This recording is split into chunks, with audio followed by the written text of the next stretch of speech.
Ladies and gentlemen, moving into position is the commander of troops for today's ceremony, Colonel Jason T. Garkey, Commander, 3rd United States Infantry Regiment, the Old Guard.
Good afternoon, ladies and gentlemen, and welcome to historic Joint Base Myer-Henderson Hall and today's Armed Forces Farewell Tribute honoring the Honorable Ashton B. Carter, Secretary of Defense. Ladies and gentlemen, please stand for the arrival of the official party and remain standing as honors are rendered. Taking their positions on the reviewing stand are the Honorable Ashton B. Carter, Secretary of Defense, accompanied by the host for today's tribute, General Joseph F. Dunford, Jr., Chairman of the Joint Chiefs of Staff.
Ladies and gentlemen, please be seated.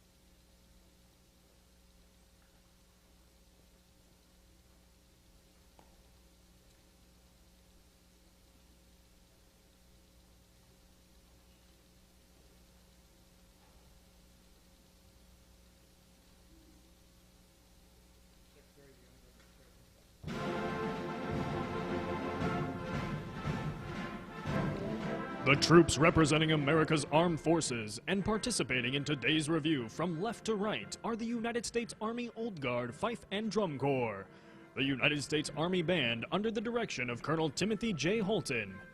Elements of the armed forces include the Presidential Marching Platoon from the Army's 3rd United States Infantry Regiment, the Old Guard, the United States Marine Honor Guard from Marine Barracks 8th and I, Washington, D.C., The colors have always been one of the most important elements of a military unit. At the center of our formation is an Armed Forces Color Guard bearing the national colors and the service flags of the Army, Marine Corps, Navy, Air Force, and Coast Guard. Following is an element from the United States Navy Honor Guard from Navy Yard, Washington, D.C. The next element online is comprised of members from the United States Air Force Honor Guard from Joint Base Anacostia, Bowling. Following is an element of the United States Coast Guard Honor Guard from Coast Guard Station, Alexandria. And to the rear of the formation are the 56 state and territorial flags of the United States.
Ladies and gentlemen, please stand for the advancing of the colors and remain standing for the United States National Anthem.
Ladies and gentlemen, please be seated.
The Chairman of the Joint Chiefs of Staff Joint Distinguished Civilian Service Award is presented to the Honorable Ashton B. Carter, who distinguished himself by exceptionally superior service while serving as the 25th Secretary of Defense from February 2015 to January 2017.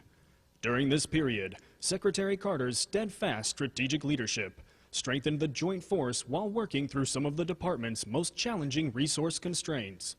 During an intense period of change in the global security environment, Secretary Carter worked tirelessly to steward a ready and adaptable joint force focused on today's emerging trans-regional threats, while simultaneously building an innovative force of the future. Throughout his tenure, Secretary Carter's deep dedication to the men and women of the Joint Force and their families and conscientious attention to their daily sacrifices set an exceptional example of placing people first and reinforced the importance of mentoring both military and civilian personnel. The singularly distinctive accomplishments of Secretary Carter reflect the highest credit upon himself, the Department of Defense, and the United States of America. Signed, Joseph F. Dunford, Jr., Chairman of the Joint Chiefs of Staff.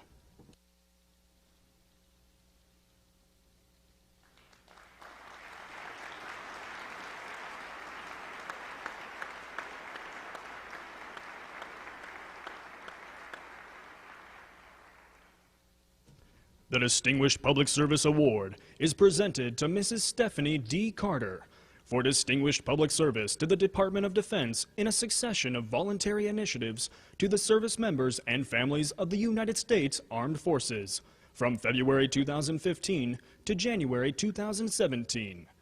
During this period, Mrs. Carter displayed an unwavering commitment to the men and women of the Joint Force and their family members.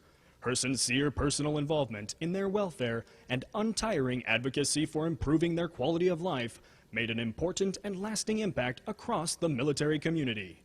An exceptional ambassador of goodwill, Mrs. Carter made numerous visits to Walter Reed, Dover Air Force Base, and installations across the department to engage and support military families. Her visits both stateside and overseas, combined with her dedicated support of personnel transitioning from military to civilian life, reinforced the values cherished most within the Department of Defense. The distinctive accomplishments of Mrs. Carter reflect great credit upon herself, the Joint Staff, the Department of Defense, and our nation. Signed, Joseph F. Dunford, Jr., Chairman of the Joint Chiefs of Staff.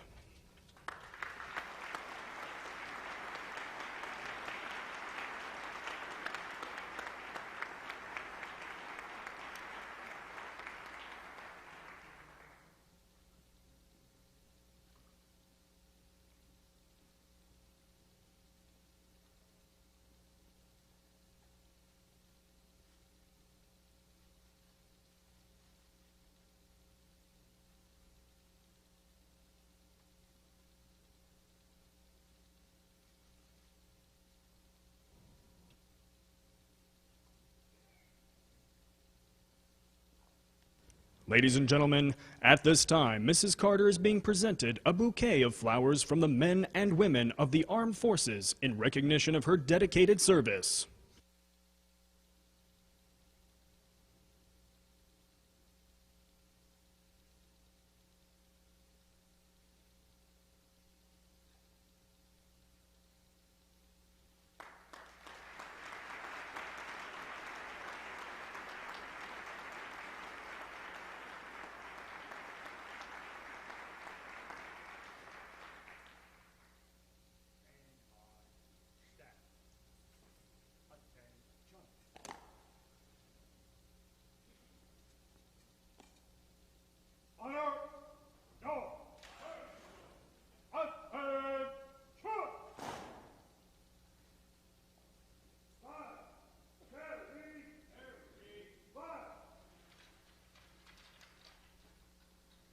Ladies and gentlemen, please stand for the posting of the colors.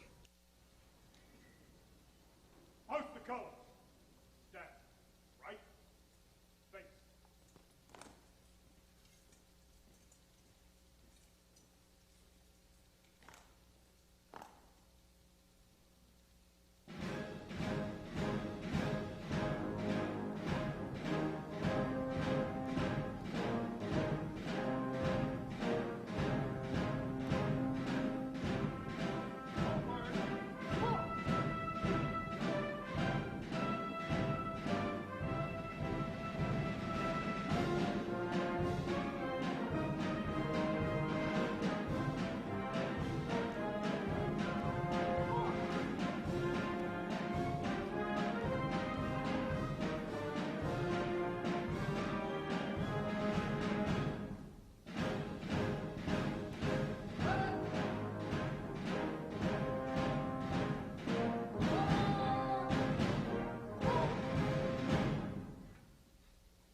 Ladies and gentlemen, please be seated.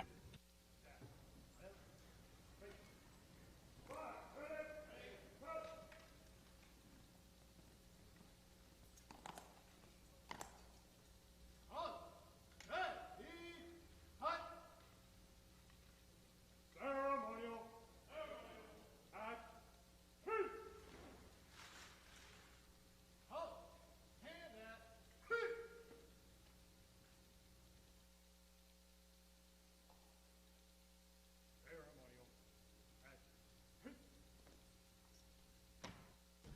Ladies and gentlemen, General Dunford.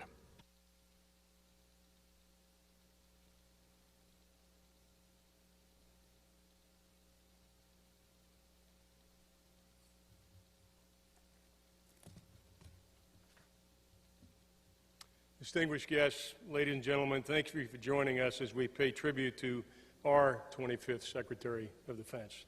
In particular, I want to welcome Secretary Carter's family, his wife Stephanie, his daughter Ava, his son Will, and Stephanie's mom, Mrs. Virginia Emanuel. I also want to recognize Congresswoman Spear and Harmon, Chairman McKeon and Lugar, Attorney General Lynch, Secretaries Pritzker, McDonald, Johnson, Contreras, Sweet, as well as our former Secretary of Defense, Secretary Perry, and last but not least, our Deputy Secretary, Mr. Bob Work.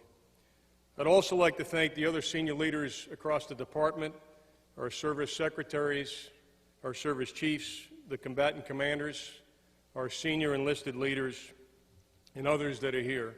Your presence speaks volumes about the man we're here to honor. Ladies and gentlemen, you'd expect me to say it, but it is an honor to represent our soldiers, sailors, airmen, and Marines as we recognize Ash Carter's contributions as our Secretary in his nearly 4 decades of public service.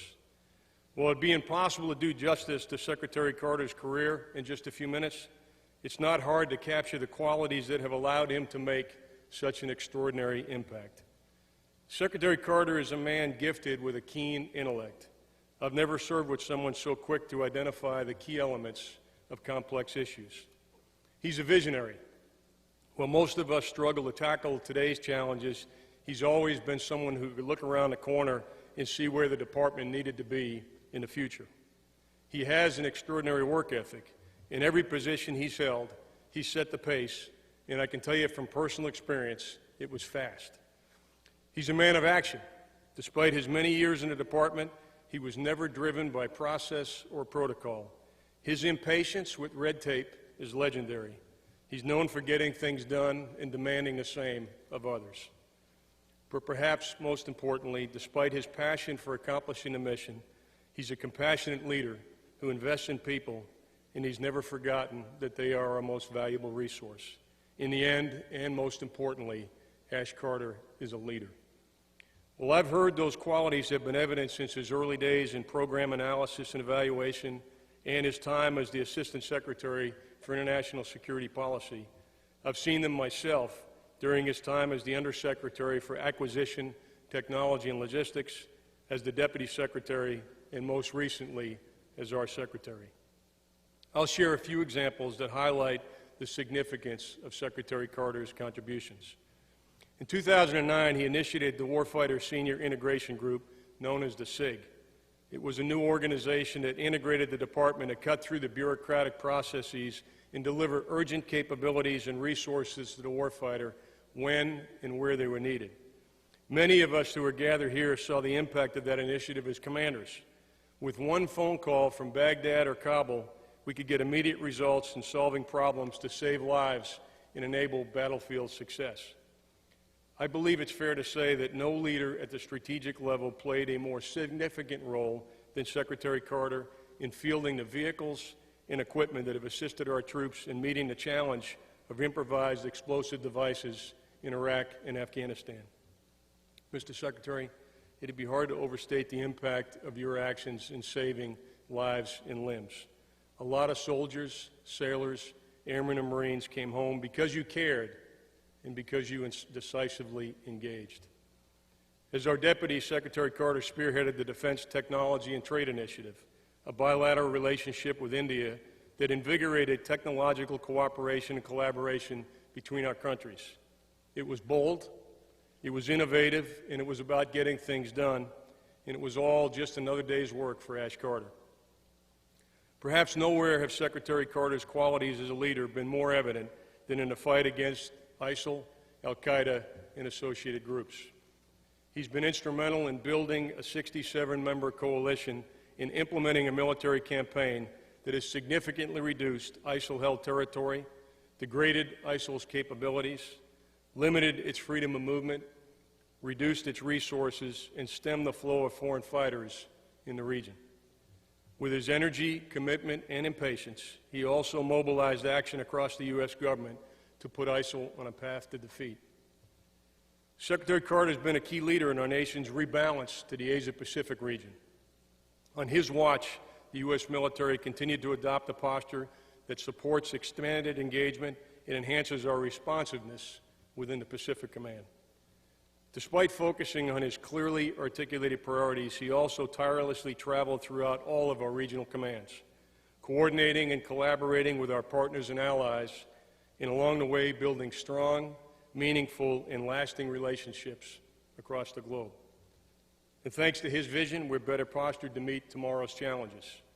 He's been a fierce advocate for innovation and for modernizing our nuclear, cyber, and space capabilities. He's never taken our competitive advantage for granted.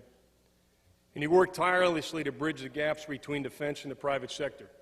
We've been lucky to have a leader that makes us, in his own words, think outside the five-sided box. Despite the diverse and demanding responsibilities as Secretary, he never lost sight, as I mentioned earlier, of our most valuable resource, our people. His commitment to our troops was evident in his quiet weekend visits with our wounded. He and Stephanie were known to the hospital staff and the wounded warrior families as regulars. One of our liaisons at the hospital recalls that the staff was always tapping their watches because he stayed too long. He was always comfortable sitting down, looking them in the eye, and connecting with the wounded and their families. He never rushed a visit. We also saw the focus on people in his Force of the Future initiatives, which was designed to improve the quality of life and professional development of those currently serving, while making sure we're postured to recruit and retain the force the Department will need tomorrow. Finally, Secretary Carter has never forgotten our solemn responsibility to remember the fallen. As one Gold Star spouse recalls, his first act as the Secretary was to go to Arlington Section 60 in the snow with Stephanie to visit Private First Class Chris Horton and the others we lost in Iraq and Afghanistan. The Carters have been back many times. As the visits to Arlington highlight, Secretary Carter wouldn't be the leader he is without incredible support at home. And you can't talk to him for more than 5 minutes without talking about his family, and that starts with his wife, Stephanie. Stephanie, we're grateful for your support. Secretary Carter always refers to you as his perfect wife, and I know that he means that. You balanced your own career with passionate support for our men and women in uniform and their families, and you have made a difference. After a recent visit by you and the Secretary to Afghanistan, where you met with a unit that had lost soldiers in a suicide attack, this is what the commander wrote. Mr. Secretary, this puts in perspective where you fall in the chain of command. As much as I treasure the engagement I had with Secretary Carter, it pales in comparison to the hug I received from Mrs. Carter. Soldiers don't think much about what a hug will do, but when Stephanie walked toward me with open arms, I forgot I was in Afghanistan, far away from the people I love. I forgot about being a commander for 1 minute, and I felt like a person again. It was really special and something I'll never forget.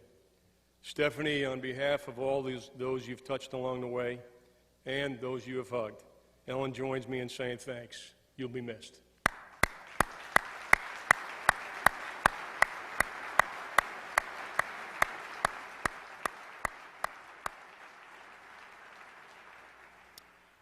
Ava and Will, I know your dad's work in the service of his country has meant time away from you, so thank you for your sacrifice, and thanks for sharing your dad with the nation.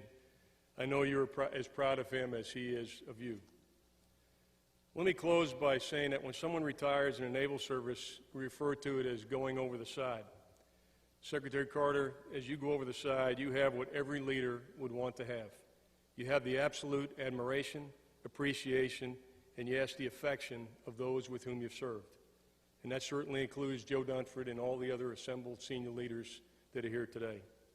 And you should also have the satisfaction that comes with making a profound difference in the department, for the nation, and in the lives of a legion of men and women who are proud to say that they're Carter trained. Mr. Secretary, in the end, you're what winning looks like.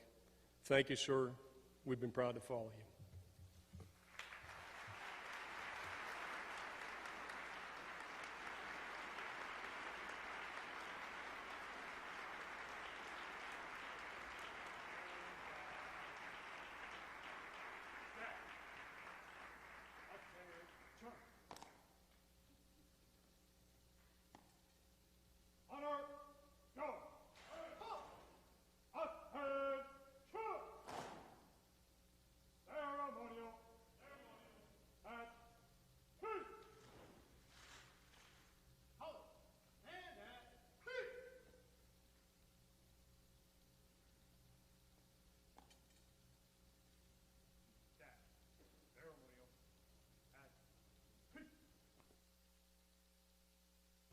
Ladies and gentlemen, Secretary Carter.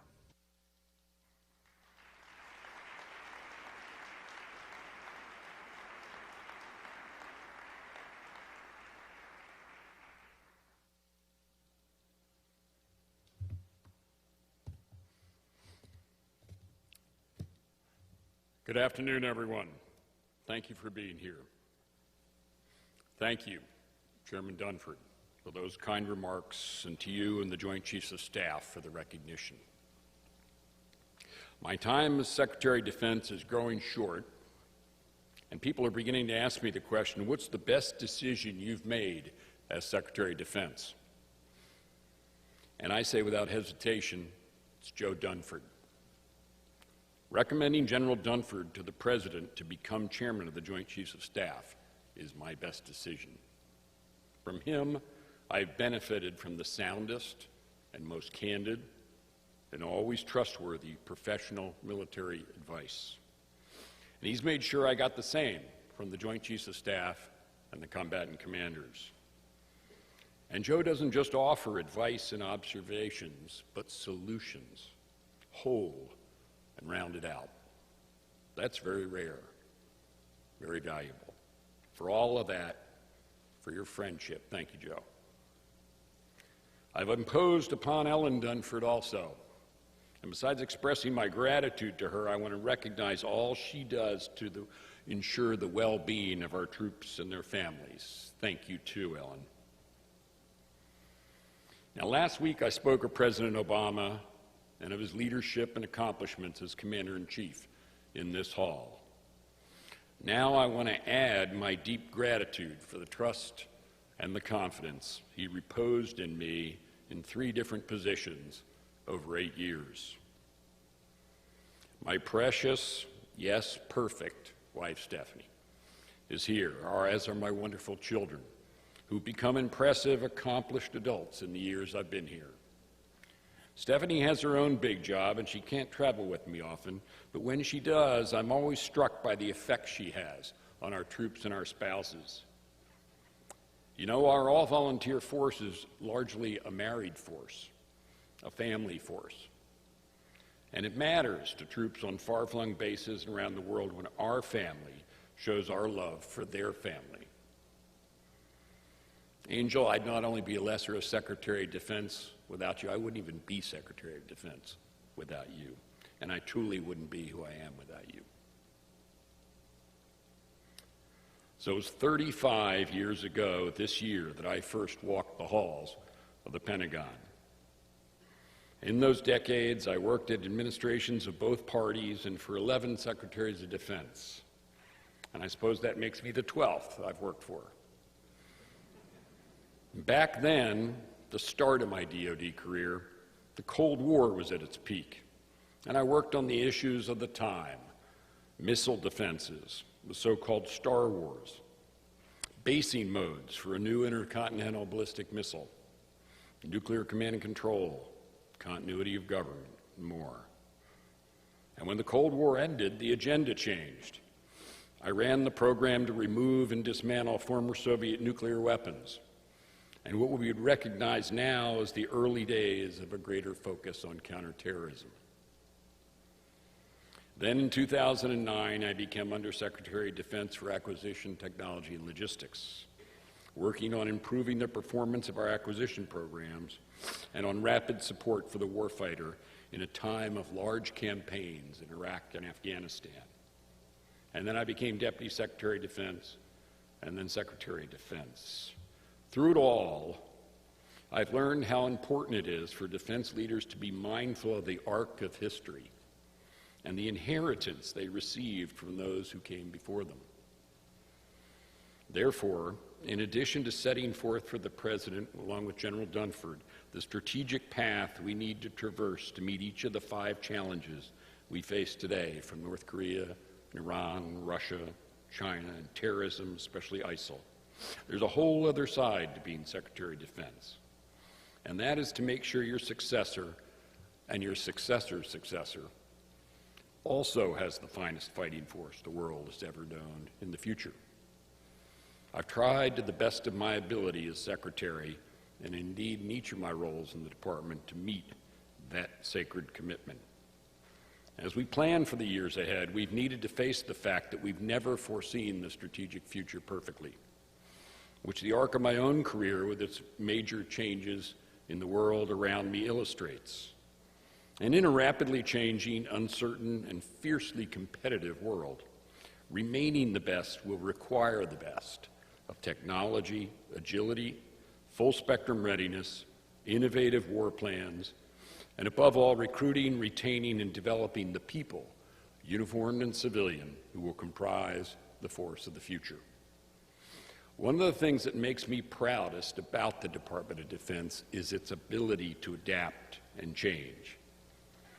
And I am confident in the logic and good sense of what our leadership is doing best to keep us the best.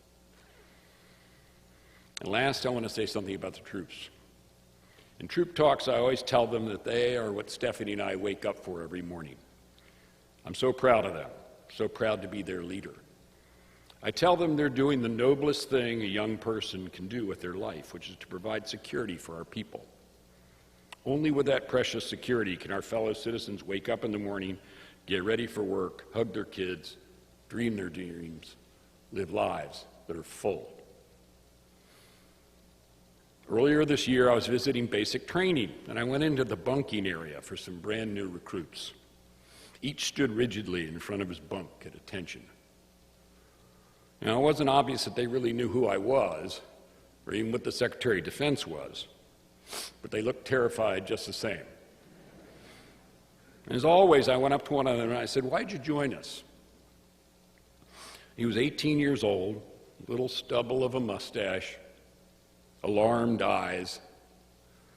But without hesitation, he said, "My parents came here when I was 3, and they always told me America gave us much and I should give back." And then he started to cry right there in front of 50 bunkmates. And I'm sure he got a lot of ribbing for that, but that's an example of the kind of kid we get, and also the kind of service member we want to keep. And that's why a little later along in their careers, retention's the issue. Most of our NCOs and officers are married, so lunch with them and their spouse is a good way to get a sense of them and what it will take in their lives to make the best ones stay. Our military is deservedly well regarded in this country, so these young people have options. And at this point in their lives, both mission and family are usually important to them. So to keep these people, we do what we can to make military life compatible with military life, consistent with our military necessity. Those troops and DoD civilians, almost 3 million of them in every time zone of the globe, represented by those here before you in this hall, are what makes America's the finest fighting force the world has ever known. Everywhere I go in the world, leaders say they like working with America's troops. It's not just because they're awesomely capable, it's also because of how they conduct themselves and the values they embody. That's why the United States has so many friends and allies, and our antagonists have so few or none at all. Because of them, America's future is bright. May they always be guided by their love of their countrymen and by civility and decency in our whole country equal to theirs. May God bless them, and may God bless this department and this country. Now, thank you and farewell.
I think Ash has always kept the troops in the forefront of his mind. When he was head of Undersecretary for Acquisition Technology and Logistics, he really was my point person on not just the MRAP program, but on kind of all of the different programs to try and get material and equipment to the troops in a timely way.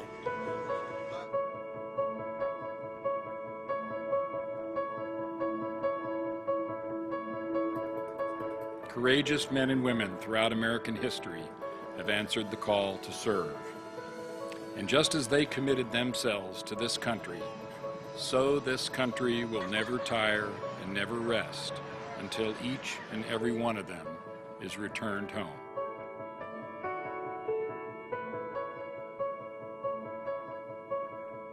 When I first heard that Secretary Carter was going to be promoted to Secretary of Defense, I thought it's a great day for the country. And also it's a great day for him because he's really spent his whole life preparing for this job. Probably he was better prepared than any other secretary that I know of, including myself. There's one other quality of Ash's service that I think often gets overlooked, and that is his true regard, his love for the men and women in uniform and their families. I, Ashton B. Carter, I, Ashton B. Carter, do solemnly swear do solemnly swear that I will support and defend the Constitution of the United States that I will support and defend the Constitution of the United States. When Secretary Carter came in, he said, "Bob, I've done your job. I'm not going to do your job. I want you to do your job." He really allowed me to perform my duties as a deputy, and he was as good as his word. Thanks to our global coalition, our clear and deliberate military campaign plan, our dedicated local partner forces, and the hard work and sacrifices of our country's military personnel, we now have the momentum in this fight and clear results on the ground. He really took a campaign that was moving in one direction and focused it, and today I believe people will look back and say, this is the way you do it, and this is the type of leadership I need. We have that force today because of our people. It's my job as Secretary of Defense to build what I call the force of the future. Do solemnly swear or affirm. Under the force of the future, we'll now have something that is portable, so they don't walk out empty-handed. And I think integration of women into combat forces and various other things, it's been a pretty steady evolution. Ash's focus on reestablishing the connections between the Department of Defense and technology innovators, especially in Silicon Valley, I think is very important, and I think that may be his most lasting legacy. Connecting in ways that were mutually acceptable and rebuild those bridges of trust.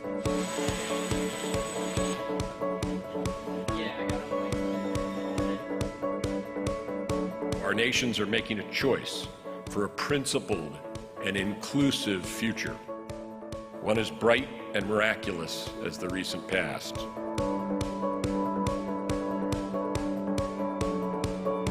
I guess one of the funniest stories I can tell about the Secretary is when he was preparing for the Seth Meyers show.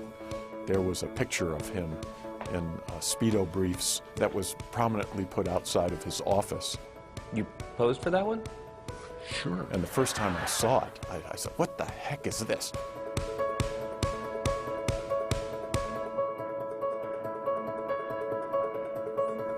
I think Secretary Carter has done an outstanding job. I think he will be regarded as one of the great Secretaries of Defense.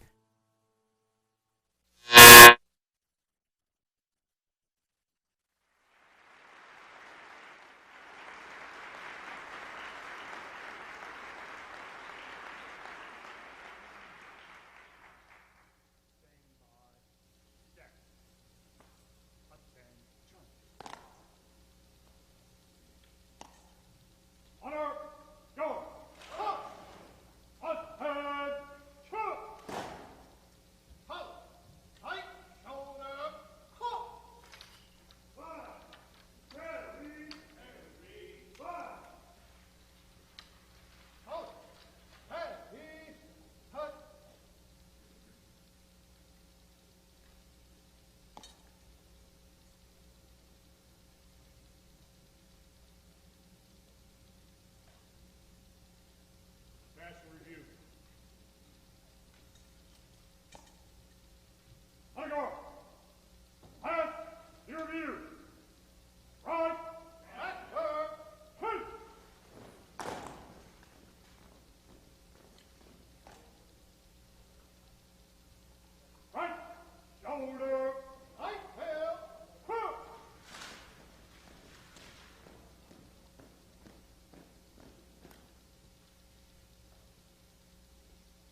Ladies and gentlemen, the service songs of the Armed Forces of the United States.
Ladies and gentlemen, thank you for attending today's Armed Forces Farewell Tribute in honor of the Secretary of Defense. Please enjoy the rest of your evening.